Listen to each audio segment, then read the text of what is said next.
berkat Allah kita dapat bisa berkumpul di ruangan ini dengan keadaan sehat walafiat. Sholawat serta salam tak luput kita haturkan kepada junjungan Nabi besar kita Muhammad Sallallahu Alaihi Wasallam. Berkat beliaulah kita dapat bisa membedakan mana yang baik dan mana yang buruk. Susunan acara pada pagi hari ini yang pertama yaitu sambutan. Yang berikutnya paparan materi yang akan disampaikan oleh Polisi Sektor Banyuglugur. Yang keempat tanya jawab. Yang terakhir penutup. Yang pertama yaitu pembukaan. Marilah kita buka acara ini dengan bacaan Al-Fatihah. Bismillahirrahmanirrahim. Amin. Semoga acara ini berjalan lancar awal sampai akhir. Yang kedua yaitu sambutan Kepala Sekolah Dr. Andes Nanang Hari Yuliadi, disilakan.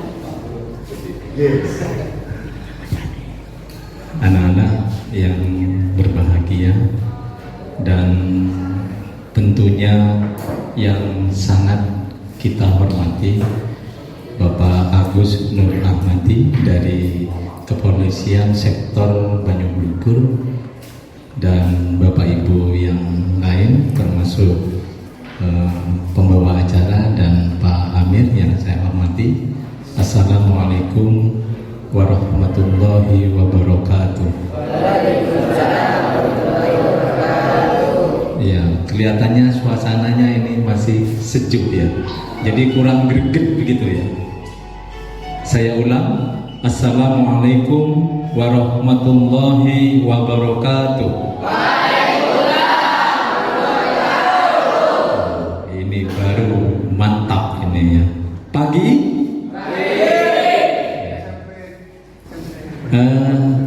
Bersyukur anak-anak, alhamdulillah kita panjatkan puji syukur kehadirat Allah karena pada hari ini berbeda dengan hari-hari yang lainnya.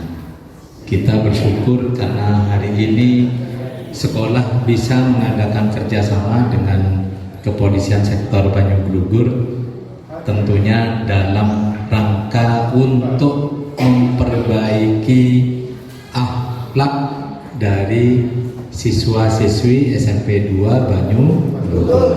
Bersyukur. Di samping bersyukur, kita mengaturkan sholawat dan salam ke junjungan kita Nabi besar Muhammad Sallallahu Alaihi Wasallam. Mudah-mudahan kita di yaumil qiyamah nanti akan mendapat syafaatnya. Anak-anak, tidak banyak yang ingin saya sampaikan karena agenda rapat hari ini nanti Pak Nanang masih akan memimpin rapat terbatas dengan beberapa guru dan TU. Kemudian saya akan mengunjungi wali murid yang anaknya bermasalah berat. Jadi ada masalah itu, ada yang berat, ada yang ringan, ada yang sedang. Yang berat tentu akan disanksi dengan hukuman yang berat. Hukuman terberat itu adalah tidak menaikkan atau tidak lulus. Itu adalah yang paling berat dan paling menyakitkan. Hukuman harus pindah sekolah itu masih belum terlalu berat karena tidak malu. Coba bayangkan kalau kalian tidak naik kelas, kira-kira malu enggak? Malu. Orang tuamu? Malu. Malu. Bahkan semua kerabatmu akan malu. Dan malu itu tidak sebentar. Ketemu dengan saudaranya yang di Madura, tanya Akim, kelas apa pun putra nambian? SMP kelas 2. Boh, karena baru di anan kula deh, din kula pun SMA. Mak saya ambil kelas 2 SMP. Oh, ternyata sering tidak naik. Makanya malu. Maka dari itu berhati-hatilah.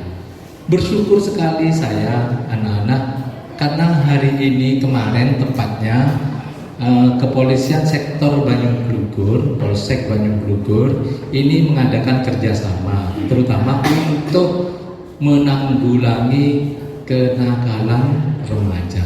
Karena kita tahu kemarin pandemi COVID-19 ini menyisakan banyak masalah termasuk di sekolah kita. Sekolah kita yang paling berat masalahnya itu adalah ketika anak-anak itu terjadi perkelahian di luar sekolah. Ini Pak Agus, ini saya fokus ke perkelahian pelajar ini kalau sudah di luar sekolah. Kalau di dalam sekolah tentu sekolah yang akan menindak. Tetapi anak-anak, saya ulang sekali lagi, ini biar kamu itu ingat, anak laki-laki jangan sampai terjadi perkelahian baik di dalam apalagi di luar sekolah. Pasti sanksinya berat. Siapa yang memulai, siapa korbannya juga akan diberi sanksi. Tidak hanya pelakunya, tetapi korban kalau ternyata nanti diselidiki itu juga menjadi pemicu, maka dia juga akan diberi sanksi. Sanksi terberat adalah dikeluarkan dari sekolah. Dikeluarkan ya, bukan disuruh pindah. Kalau disuruh pindah itu masih halus, tapi kalau dikeluarkan ini lebih parah lagi. Paham ya? Kalau misalkan nanti dan seterusnya, tapi mudah-mudahan tidak terjadi, kemudian terjadi perkelahian itu di luar sekolah, maka saya menyerahkan sepenuhnya kepada Polsek Banyu Blugur untuk ditangani. Jadi sekolah nggak akan bantu. Misalkan si A, si B berkelahi di mana, di alas namanya, kemudian ketangkep namanya, biar ditahan oleh Pak Polisi. Ya siapa tahu dia sudah tidak kerasan di rumahnya, kan lumayan tidur di tahanan polsek sana itu. Nyamuk banyak Pak ya, nyamuk banyak anak-anak. Tidak tahu kalau geletah nggak ada ya Pak. Oh cuma satu. Oh geletahnya hanya satu anak-anak. Tahu geletah Pak? Tahu. Ya. Kalau di rumah sudah ada geletah itu anak-anak. Geletahnya yang nggak kerasan. Geletahnya cuma satu. Temannya yang banyak. Intinya anak-anak, kalau terjadi perkelahian pelajar itu di luar sekolah, itu memang kewenangannya polisi untuk melakukan tindakan. Sekolah tidak akan bantu lagi. Kalau kemarin masih bantu supaya tidak terjadi penahanan dan sebagainya itu. Maka dari itu baik-baiklah jadi siswa, tidak usah macam-macam. Ya, saya ingatkan anak-anak, kalau kalian tetap tidak berubah menjadi baik, maka nanti sekolah tidak segan-segan untuk tidak menaikkan siswa. Tidak usah naiklah, mau berhentilah, mau pindah-pindahlah. Yang penting jangan jadi racun bagi temannya yang di sini. Yang baik-baik saja di sini. Yang tidak baik ya sudahlah, silakan. Kalau tidak mau berubah menjadi baik. Paham ya? Ikuti semua arahan yang akan disampaikan oleh Polsek Banyu Blugur dan taati selamanya. Sekalipun kalian nanti di SMA ya taati. Yang bawa sepeda motor ini ada yang knalpotnya itu brong Pak Agus. Ini nanti akan dicari dan akan dipanggilkan tukang dan tidak dikembalikan. Ya. Sebetulnya bawa sepeda motor ini salah ya. Sebetulnya situasi bawa saja salah. Bawa saja salah. Karena apalagi di predel-predeli begitu, tambah salah. Karena kalian masih belum punya SIM. Ada yang punya SIM? Oh, enggak ada. Yang terakhir, silahkan bertanya ke Pak Agus, sekitar apa yang menjadi permasalahanmu tuh, tanya. Misalkan naik sepeda motor atau nanti bagaimana, silakan tanyakan semua sehingga kamu memperoleh pengetahuan yang lebih luas dibanding dengan sebelum hari ini. Saya kira itu anak-anak ya. Kemudian saya mohon maaf ini Pak Agus karena harus saya tinggal karena saya harus menindaklanjuti yang kasus perkelahian. Itu anak-anak ya, bisa menjadi anak baik? Oh, mantap sekali. Saya kira itu terima kasih sebelumnya Pak Agus karena sudah berkenan hadir di sekolah kami. Mudah-mudahan nanti akan bisa ditindaklanjuti di lain pertemuan, misalkan di upacara pembinanya itu dari kepolisian, dari Koramil, dari kecamatan dan sebagainya, sehingga nanti SMP 2 Banyuglugur akan selangkah lebih maju dan muridnya bisa berkiprah di pendidikan yang lebih tinggi. Saya kira itu anak-anak yang bisa disampaikan. Kurang lebihnya Pak Agus saya mohon maaf karena penyediaan tempat dan sebagainya ini kurang memadai. Mungkin anak kami anak yang masih belajar baik, nanti mohon dimaklumi Pak, karena sudah lama kita tidak pernah kedatangan tamu dari Muspika Kecamatan Banyuglugur. Itu yang bisa disampaikan. Saya akhiri. Assalamualaikum warahmatullahi wabarakatuh.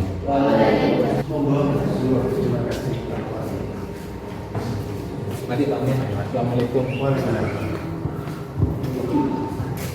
Acara yang ketiga yaitu marilah kita simak pemaparan materi yang akan disampaikan oleh Bapak Agus Nur Ahmadi Kabid Binnas Polisi Sektor Banyuglugur. Disilakan. Sebentar Dede ya, sabar, tenang, santai saja ya, rileks. Karena saya ini kalau berdiri sini ingat tahun 89 dulu saya masih seperti adik-adik ini. Adik-adik ini nanti yang meneruskan saya, meneruskan Pak Guru, ya, meneruskan saya, meneruskan Pak Guru. Adik nanti harus ada yang bisa berdiri di sini, harus ada yang bisa berdiri di sini, duduk di sana, itu harus adik-adik. Sama lagi kalau bukan adik-adik. Adik-adik harus nanti lebih baik daripada saya, harus lebih baik daripada Pak Guru, ya, harus jadi orang-orang sukses semua ya. Assalamualaikum warahmatullahi wabarakatuh. Yang terhormat Bapak Ibu Guru SMP Negeri 2 Banyuglugur, yang saya cintai dan saya banggakan, adik-adik saya penerus generasi muda bangsa Indonesia. Pertama-tama marilah kita panjatkan puji syukur kehadirat Allah Subhanahu wa Ta'ala atas nikmatnya pagi hari ini kita dikasih kumpul bersama untuk bertatap muka, saling memperkenalkan. Berarti saya hari ini bertambah saudara-saudara saya, ya, bertambah saudara-saudara saya. Yang kedua, selawat dan salam mudah-mudahan selalu terlimpahkan kepada junjungan kita Nabi besar Muhammad SAW. Atas nikmat, atas perjuangan beliau, kita bisa merasakan nikmat iman dan Islam, dan mudah-mudahan kita mendapat syafaatnya nanti di yaumul akhir. Amin Allahumma amin. Sebelum menginjak materi, saya akan memperkenalkan diri saya. Adik-adik ya, tadi sudah disampaikan oleh pembawa acara. Nama saya Agus Nur Ahmadi, pangkat saya Ibda. Jabatan saya sehari-hari sebagai Kanit Binmas. Apa sih Kanit Binmas itu? Pasti tanya gitu adik-adik ya. Nah, Kanit Binmas itu polisi bagian daripada pembinaan masyarakat. Jadi tiap hari hari saya itu ada di tengah masyarakat. Masyarakat ini banyak adik-adik, ya adik-adik, ya para petani, para penelayan, kan tahu dong, itu masuk masyarakat. Jadi tiap hari saya ada di tengah-tengah masyarakat. Seandainya adik-adik ada permasalahan, bisa hubungi saya langsung ke Kanidima saja. Mungkin nanti suatu saat nanti ada permasalahan di sini, karena saya bagian penanganan pembinaan masyarakat, saya akan hadir di sekolah ini. Ya, saya pasti akan hadir di sekolah ini. Pangkat saya Ibda ini Inspektur 2, kalau di polisi itu termasuk perwira. Adik-adik sekalian, katanya Rasulullah itu ada bilang gini, adik-adik, remaja ini adalah masa depan bangsa, ya, masa depan bangsa. Remaja ini masa, bisa dikatakan adik-adik ini adalah miniaturnya Indonesia, ya. Miniaturnya Indonesia itu ya adik-adik ini, karena seperti yang saya katakan tadi, ya, miniatur Indonesia nanti akan memperjuangkan, yang akan mengganti bapak-bapak, ibu-ibu, ya adik-adik. Mungkin adik-adik ini nanti harus lebih baik daripada saya, daripada Pak Guru. Itu harus lebih baik. Perlu persiapan dari sekarang, ya. Katanya Rasulullah ini tadi saya bilang apa? Calon penerus generasi bangsa harus lebih baik. Jangan sampai adik-adik waktu melakukan di sekolah, jangan sampai melakukan hal-hal yang merugikan seperti kata Pak Guru tadi, ya. Jangan sampai melakukan kenakalan remaja. Apa sih kenakalan remaja itu? Ada yang tahu? Nah, kenakalan remaja ini adalah perbuatan yang menyimpang daripada aturan, perbuatan yang menyimpang daripada norma-norma di masyarakat, norma-norma di sekolah. Kalau di sekolah sini ada aturannya, adik-adik menyimpang, ini termasuk kenakalan remaja, ya. Adik-adik tidak boleh, kalau nggak punya SIM nggak boleh bawa sepeda. Ini sudah adik-adik tetapi masih bawa sepeda. Ini sudah termasuk kenakalan remaja, tapi itu kenakalan remaja yang masih bisa dimaafkan, kenakalan remaja yang dikategorikan kenakalan remaja ringan. Ya, tidak punya SIM, tidak masuk bolos sekolah, ini ringan. Ya, gak mengerjakan PR, masih ringan. Pacaran di sekolah, ini ringan. Ayo, pacaran di sekolah. Nah, enggak. Alhamdulillah. Mau ke sekolah ya. Nah, terus kenakalan remaja ini yang agak meningkat sedikit. Agak meningkat sedikit menjadi kenakalan remaja yang golongan 2, agak berat. Apa itu? Kenakalan remaja agak berat. Perkelahian ini sudah menginjak kepada tindak pidana, ya. Kenakalan remaja yang menginjak pada tindak pidana. Tahu tindak pidana? Tindak pidana itu kriminal, ya, kriminal. Ini bisa diproses secara hukum, tapi di sekolah ini tidak melaporkan ke polisi karena terjadinya di sekolah. Di sekolah ini punya aturan sendiri. Kalau dipidanakan berarti kan di penjara, diproses secara hukum ke pengadilan. Ya. Kalau sudah diproses secara hukum, nanti sudah jelas akan mempengaruhi masa depan adik-adik. Sudah dihukum, nggak sekolah, ya, sudah dihukum nggak sekolah. Tapi kalau di sekolah ini mempunyai aturan sendiri, dipindah. Itu yang paling berat, ya. Tidak dinaikkan kelas. Seperti katanya Pak Kepala Sekolah tadi, kalau tidak dinaikkan kelas itu siapa yang rugi? Orang tua rugi, diri sendiri rugi, ya. Bukan cuma malu, ya sampai malu ya rugi. Yang paling berat lagi itu ruginya itu rugi waktu, ya, rugi waktu. Bayangkan, tidak naik sekolah berarti kan tertunda 1 tahun. Sedangkan umur bertambah, tertunda 1 tahun ini umur bertambah 1 tahun. Mestinya umur 17 ini sudah lulus SMA, ya, akhirnya tertunda jadi umur 18, rugi 1 tahun. Kalau sudah rugi 1 tahun, masa depan adik-adik ini sudah berkurang 1 tahun. Kesempatan adik-adik ini berkurang 1 tahun. Seandainya 1 tahun ini bekerja, 1 tahun bekerja, gaji UMR 2 juta dalam 12 tahun berarti 24 juta. Berarti hilang uang 24 juta. Selain hilang waktu. Waktu 1 tahun, umpama adik-adik umur 24 menikah, ya, karena gara-gara sekolah gak naik menjadi umur 25, hilang lagi waktunya. Banyak yang hilang. Jangan sampai adik-adik itu melakukan kenakalan remaja, ya. Terus kenakalan remaja yang ketiga, golongan 3 ini sudah dikategorikan kenakalan remaja yang sangat berat. Kenakalan remaja yang sangat berat itu apa saja? Narkoba. Ini narkoba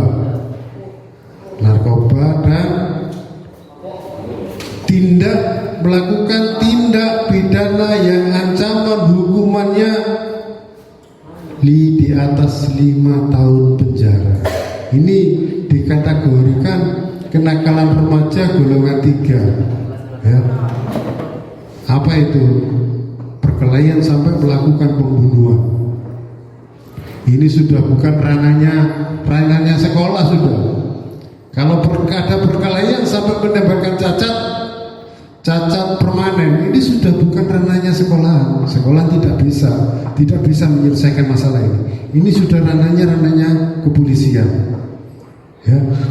Karena apa? Jadi ketika waktu melakukan perkelahian ini sudah tidak terkontrol, pikiran tidak terkontrol, ngambil batu dilempar dia, akhirnya kena kepala gegar otak. Ini sudah termasuk penganiayaan dengan pemberatan.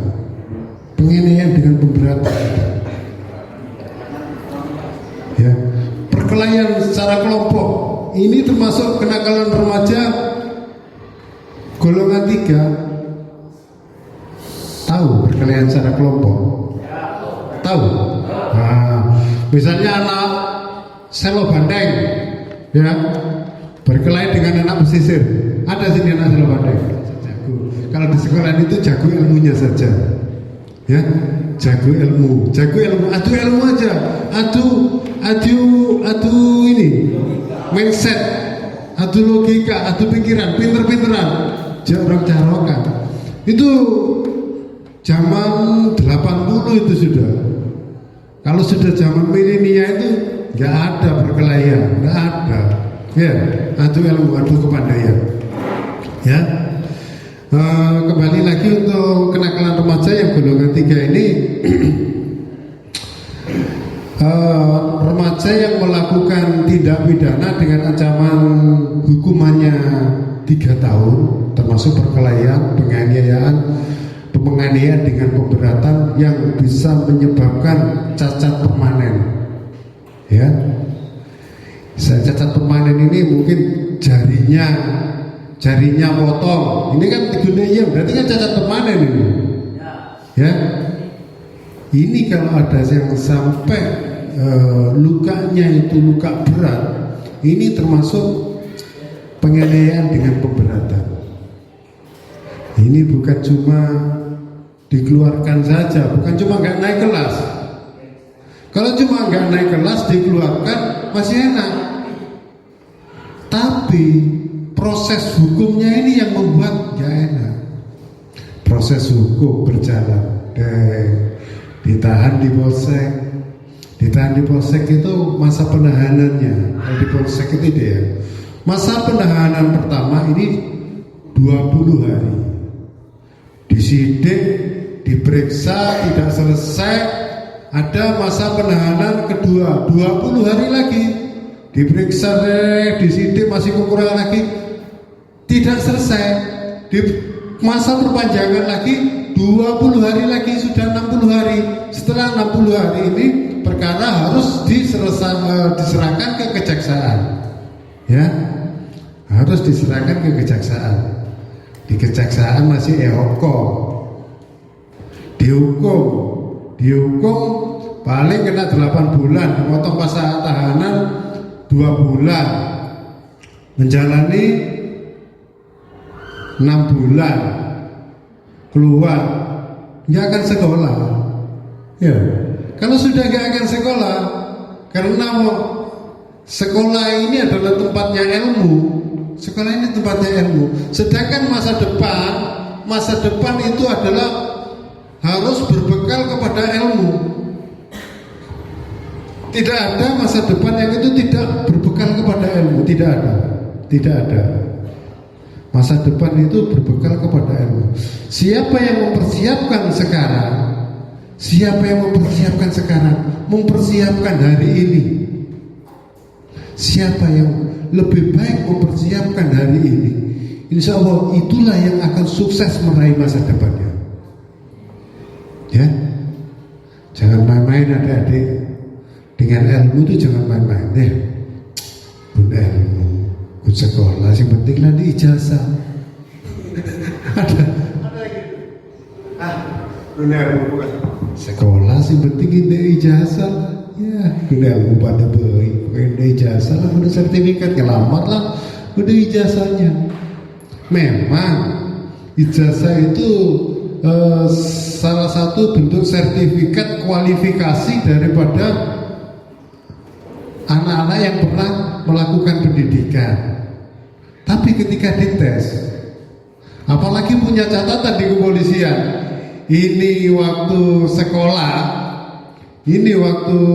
sekolahnya berkelahi, ada catatan mengurusi surat kelakuan baik, dikasih sama polisi, dikasih. Tapi di pojoknya sini ada tulisan catatan. Berarti orang ini pernah melakukan tindak pidana kriminal. Nah, apa? Perkelahian tadi itu. Akhirnya perusahaan yang mikir-mikir, ada catatannya ini. Ini ada mempunyai tidak pidana. Ini pernah melakukan tidak pidana. Tanya apa sih? Tindak pidananya apa itu Pak? Apa sih? Itu ketika SMP kelas 2, SMP Negeri 2 Banyuglugur, ya, itu anak pesisir, asal Bandung gitu, carok gitu. Akhirnya burung tak terima Mas. Nah, siapa yang rugi? Mau kerja di pabrik punya catatan. Sini kalian di sini nih ya, kalian di sini ini yang laki-laki ya, maaf. Kalian di sini dekat dengan PLTU. Jadi nanti masa depannya kalian seandainya tidak menjadi ASN atau seperti saya, ada bisa masuk ke PLTU. Kesempatannya itu lebih banyak. Ya, kesempatan.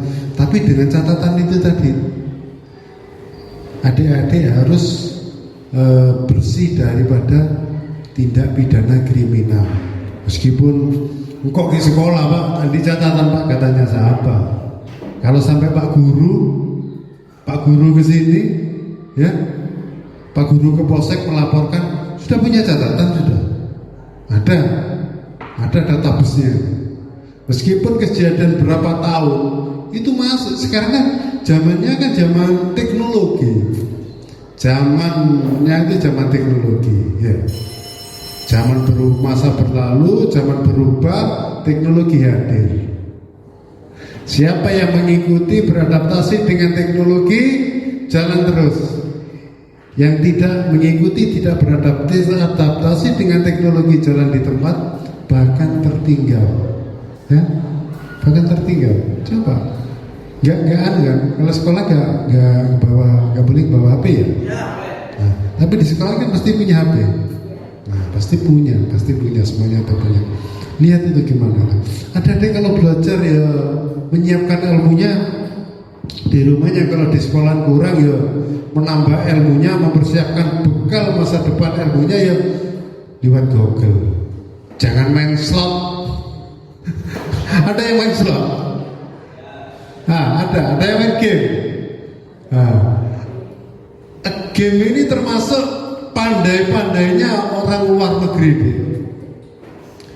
Pandai-pandainya orang luar negeri menjajah bangsa kita. Ya, menjajahnya gimana? Dibodohkan kita ini. Anak saya 3 ya. Setiap pagi itu saya lihat HP-nya. Saya lihat ada permainan game enggak? Kalau ada permainan game, gak usah main HP. Gak usah main HP sudah. Gak saya pegangin. Tapi alhamdulillah tidak ada yang bisa main game. Karena apa? Saya nggak mau anak saya ini dijajah oleh orang asing. Kalau dulu dijajah dibedil, perang. Kan sekarang enggak. Dibodohkan remajanya, dibodohkan generasinya, dibodohkan satu generasi. Hanya tinggal menunggu kehancuran suatu bangsa itu, menunggu munculnya generasi yang dibodohkan. Hasilnya gimana? Ya, itu yang ditunggu oleh bangsa luar itu. Akhirnya remaja-remaja yang tumbuh menjadi generasi muda waktu tumbuhnya masa depan tidak bisa menjadi generasi yang produktif. Tidak bisa menjadi generasi yang produktif. Apalagi sampai bermain dengan narkoba. Sudah, kalau orang bermain dengan narkoba ini namanya generasi salon. Tahu generasi salon? Karena ada di bawahnya salon, cuma gitu sudah. Ini karena ini sebetulnya bahayanya narkoba itu sangat luar biasa, adik-adik ya. Bahayanya itu sangat luar biasa. Konsumsi narkoba ini ada efek jangka pendek, pasti ada efek jangka panjang. Kalau efek jangka pendeknya itu pasti males. Kalau orang males itu dia itu menukar masa depannya dengan kehancuran. Itu pasti hancur kalau orang mengkonsumsi narkoba itu pasti hancur. Itu pasti. Itu sakau atau apa itu. Orang kalau sekali makan narkoba, sekali makan narkoba, dia itu sekarang memakai sedikit lah, mengaku 2 hisapan. Dia tuh pengen lagi, ingin meningkatkan efeknya, pasti kepingin memakai 4 hisapan. Besok lusa kepingin 8 hisapan. Besok rasanya lagi sampai 10 hisapan, sampai overdosis. Kalau overdosis ya innalillahi wa inna ilaihi raji'un ya. Pokoknya adik-adik ya, jangan sampai lah mengenal narkoba itu, jangan sampai. Ya sekedar mendengar saja. Yang penting adik-adik ya, di sekolah ini jangan melakukan kenakalan remaja, jangan melakukan perkelahian. Satu guru, satu ilmu yang rukun. Saya tidak ingin ke sini, Dek. Ya ingin ke sinilah, ngomong. Saya tidak ingin ke sini ke kantor menyelesaikan masalah adik-adik, enggak kepingin saya. Berarti saya kalau ke kantor menyelesaikan masalah dengan adik-adik, ini berarti kan di sana ada kenakalan remaja. Kalau saya ke sini sampai menyelesaikan di kantor menyelesaikan masalah, berarti ini nanti ada hukuman yang lebih berat. Ada kalau sudah ada melakukan hukuman yang lebih berat, ini ya, pasti ada hubungannya 10 tahun lagi. 10 tahun apa? Waktu masa adik ini waktu masa-masanya menginjak masa depan, ya, menginjak masa depan. Masa depan adik-adik tertunda. Kalau nggak naik kelas kan tertunda 1 tahun masa depannya. Tertunda 1 tahun. Ya, masa depannya tertunda. Punya catatan di masyarakat. Pasti punya catatan. Masyarakat itu mempunyai hukum yang tidak tertulis tapi selalu dikenal. Ya. Si Awa biru nakal sekolahnya itu, nakalnya itu tak pernah masuk sekolah. Mau kerja di PLTU, akhirnya PLTU kedengaran itu guru sekolahnya nakal. Ya, akhirnya dia dirugikan yang ada sendiri. Oh, si anu nawakal yang karo jenggelai karo ada di guru. Jadi apa pas mereka? Kan gitu, Mas. Akhirnya apa? Menjatuhkan martabat harga diri. Menjatuhkan martabat harga diri. Aruh, bila sekolah tak pernah masuk. Sekolahnya tak pernah masuk, jenggel, tak better. Masuk ini ada di guru. Jadi apa pas mereka? Kan gitu. Ya, akhirnya direndahkan. Aruh, mati di polisi. Padahal dia itu tahunnya waktu SMP nakal, waktu SMA-nya dia itu sudah berubah SMP ini menjadi anak yang pinter, les, belajarnya aktif. Setelah lulus SMA jadi anak yang excellent, tapi di masyarakat dia itu nggak tahu waktu SMP-nya, waktu SMA-nya, tahunya waktu SMP nakal. Tapi sangat jarang anak yang SMP nakal mewakal terus SMA-nya berubah, ini sangat jarang. Mulai SMP-nya nakal, SMA-nya jenjol itu banyak. Ya, banyak. Ya. Cuma itu aja saya pesan kepada adik-adik ya, bangun lebih pagi, doa, ditingkatkan, belajar lebih rajin. Insya Allah masa depan akan mendekat. Ya, jangan pernah lelah untuk belajar. Jangan pernah lelah untuk belajar. Karena apa? Kalau orang lelah belajar itu akan menikmati indahnya kebodohan. Bodoh kok indah, Pak? Iya. Gimana orangnya indahnya kebodohan? Ya susah. Indahnya kebodohan itu ya susah. Jangan sampai hal itu terjadi ya. Itu pesan saya. Itu juga pesannya Umar bin Khattab. Itu pesannya, bukan pesan saya hanya menyampaikan pesannya Umar bin Khattab. Satu, jangan pernah lelah untuk belajar. Ya. Semuanya itu lelah, tapi semuanya itu lelah belajar. Kalau masih anak-anak ini ya lelah belajar terus, belajar. Besok belajar, siang malam belajar. Untuk apa? Untuk masa depan. Kalau masa depannya adik-adik enak, insya Allah generasinya adik-adik selanjutnya anak-anaknya itu enak. Ya, bisa. Insya Allah, jangan insya Allah, harus bisa generasi muda, insya Allah. Generasi muda itu harus bisa melakukan perubahan. Lakukan perubahan kepada dirimu, perubahan sekecil apapun. Hanya kamu yang bisa melakukan perubahan pada dirimu. Kalau kamu melakukan perubahan kepada dirimu secara nggak langsung, kamu juga akan melakukan perubahan kepada bangsa. Ya. Sekali lagi saya pesan, semangat belajar ditingkatkan. Kenakalan remaja biar tidak berurusan dengan polisi. Kalau berurusan dengan polisi ini panjang urusannya. Ya.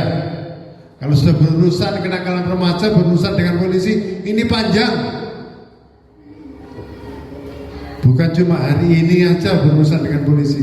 Besok masih berurusan dengan polisi. Akhirnya nyampe di pengadilan sudah tidak berurusan dengan polisi, berganti berurusan dengan hukum.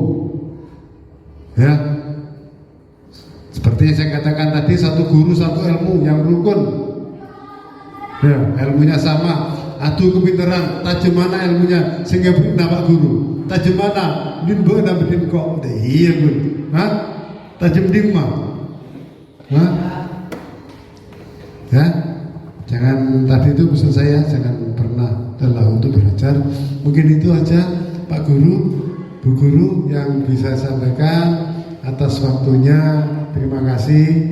Adik-adik, sekali lagi saya pesan ya, sekolah satu, jangan sampai katakan saya tidak bisa.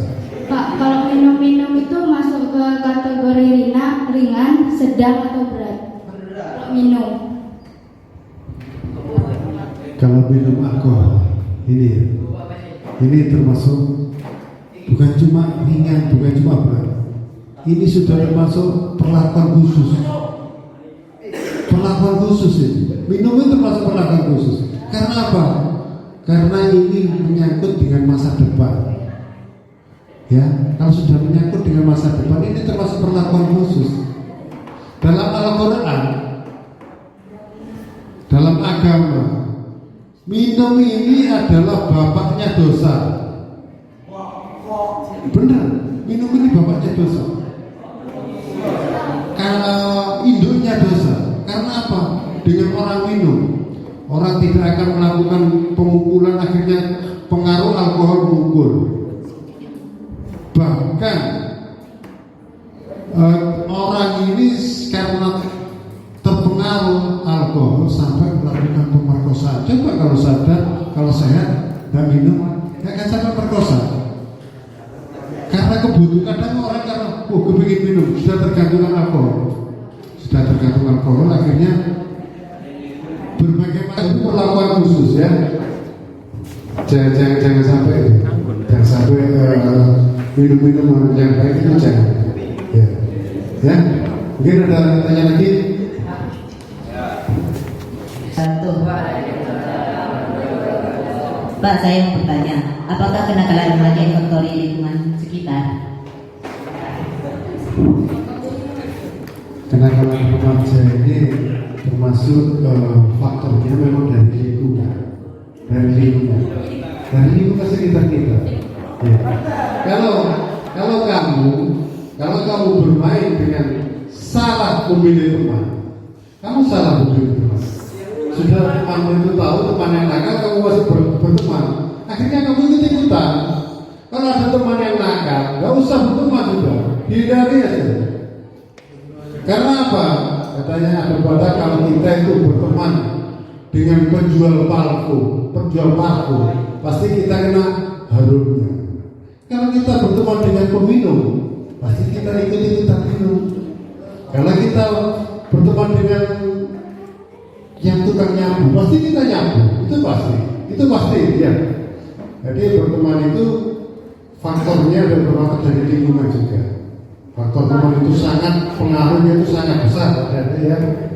Makanya itu jangan sampai salah memilih teman. Kalau sudah punya teman, sudah tahu teman itu tukang minum, tukang judi, ya. Ayo kalau berteman tukang judi, pasti kita judi. Berteman dengan orang yang hobinya sabun ayam, pasti nolong dia, ngaduan dia. Pertama ngadu, di budina taraweh. Mana jawaban itu? Mana jawaban? Kamu nyari salah, sama nanti. Dindari itu ya, dindari. Kayak gini adik-adik, itu termasuk kategori tindak pidana. Masuk kalau sampai melakukan adu aja, sampai narawih ini termasuk 303 perjudian. Hah? Jangan sudah. Kamu mau diadu? Itu kamu ngedrama itu aja. Ini punya potensi untuk melakukan tidak pidana 303. Itu sangat berpotensi. Tak mungkin ngedrama, tak mungkin. Ngedrama. Jangan lebih baik kamu ngedrama ilmu aja. Kamu tambah ilmu ya. Itu sudah punya potensi. Itu kalau sudah keduanya itu bukan rahasia umum. Pasti punya potensi untuk melakukan perjudian. Ada yang tanya lagi? Assalamualaikum warahmatullahi wabarakatuh. Pak, bagaimana cara menghindari kenakalan remaja? Seandainya saya dijemput, terus alasan apa yang tepat untuk saya, Pak? Pertanyaan yang sangat bagus ya.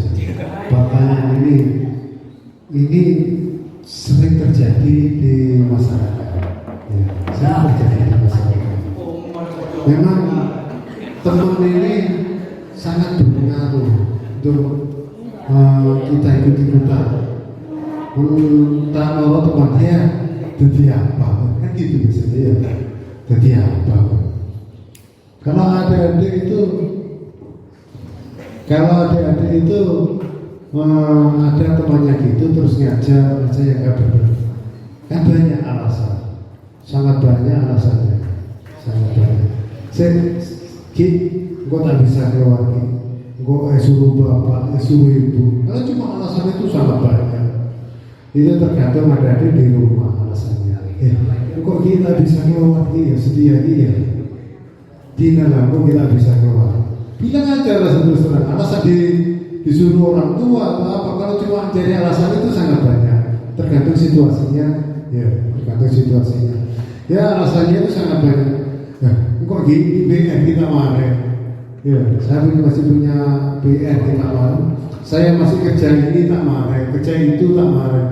Itu tergantung kalau cuma alasan itu ya, tergantung adik-adik di rumah. Tergantung itu kan alasan yang dibuat-buat. Nah, kalau tadi saya alasannya apa, Pak? Itu terserah kamu mempunyai alasannya apa ya. Kalau kamu tolak mungkin lebih baik kamu menolak secara langsung. Akhirnya dia itu malas bertemu dengan kamu. Kamu juga tidak akan berteman dengan teman yang salah. Kalau kamu kelihatannya itu mempunyai temanmu itu salah, temanmu gak benar, kamu harus berani menolak, ya, harus berani menolak, harus berani memilih teman yang harus berani menolak teman yang gak baik, harus berani, harus pintar-pintar juga berani memilih teman yang baik. Mungkin ada pertanyaan lagi, ya. Assalamualaikum warahmatullahi wabarakatuh. Saya ingin bertanya, ditangkap dalam kasus narkoba, apa bisa melakukan penawaran untuk dibebaskan? Ditangkap dalam kasus narkoba, apa bisa melakukan penawaran untuk dibebaskan?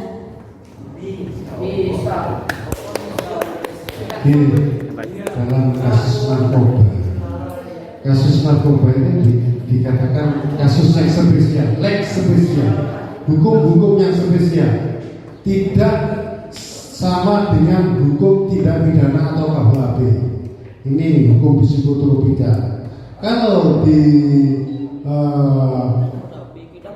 hukum pidana, ini hukuman minimal, maksimal. Hukuman maksimal kena 6 tahun penjara. Berarti untuk pelaksanaannya bisa 2 bulan, 3 bulan, 4 bulan, 5, 6 bulan.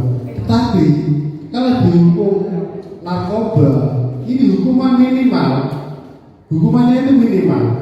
Minimal berarti kan hukuman paling ringan, minimal 4 tahun. Nah, sedangkan untuk bisa dibebaskan bagaimana? Nah, dibebaskan. Ini tergantung.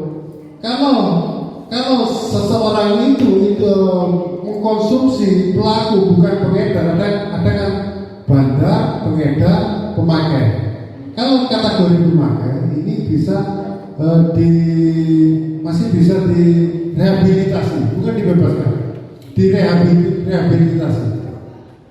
Anak-anak di bawah umur direhabilitasi. Sedangkan untuk kasus pengedar sama bandar ini tidak bisa.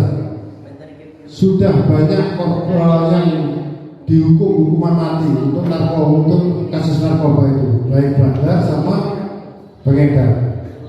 Kalau bawa di atas 1 kilo, ancaman hukumannya pasti hukuman mati dan hukumannya ada di Nusa Kambangan, langsung ditaruh di Nusa Kambangan. Tetapi kalau hanya masih pemakai, ini masih bisa direhabilitasi di rumah sakit yang ditunjuk. Kalau di sini di Jember, rehabilitasinya di Jember. Anak-anak di bawah umur ini direhabilitasi. Kalau sudah pemakai, meskipun pengedar, kalau sudah pengedar meskipun bawanya sedikit, ini tidak bisa dibebaskan, tidak bisa direhabilitasi. Tetap. Assalamualaikum warahmatullahi wabarakatuh. Pak, izin bertanya, misalnya sudah kecanduan narkoba, apa yang kami lakukan untuk menghindari kecanduan itu? Kalau sudah kecanduan narkoba, namanya sudah kecanduan. Anak orang kalau sudah kecanduan narkoba, kalau dia pakai itu pemain game, keringat dingin, ini pasti. Rasa ingin makainya itu pasti tinggi.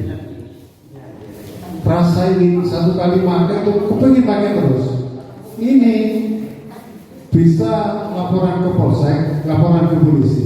Pak, saya pemakai. Kalau orang laporan itu mengatakan pemakai, oh berarti memang betul-betul pemakai, bukan pengedar. Ini cara satu-satunya adalah rehabilitasi. Tidak ada penawarnya. Harus rehabilitasi. Rehabilitasi ini biayanya juga mahal. Biaya rehabilitasi mahal. Makanya jangan pakai narkoba, ya. Narkoba itu tidak ada manfaatnya, tapi biayanya mahal. Terima kasih Bapak. Semoga kita semua terhindar dari hal-hal yang tidak diinginkan. Kalau sudah lingkungan, misalkan lingkungan katanya Safar itu mendukung, kita mencari lingkungan yang aman. Tidak usah mencari lingkungan yang tidak aman. Ya, jadi cari teman yang sekiranya bermanfaat. Yang terakhir yaitu penutup, mari kita tutup dengan bacaan Alhamdulillah. Minta maaf apabila ada kekeliruan. Assalamualaikum warahmatullahi wabarakatuh.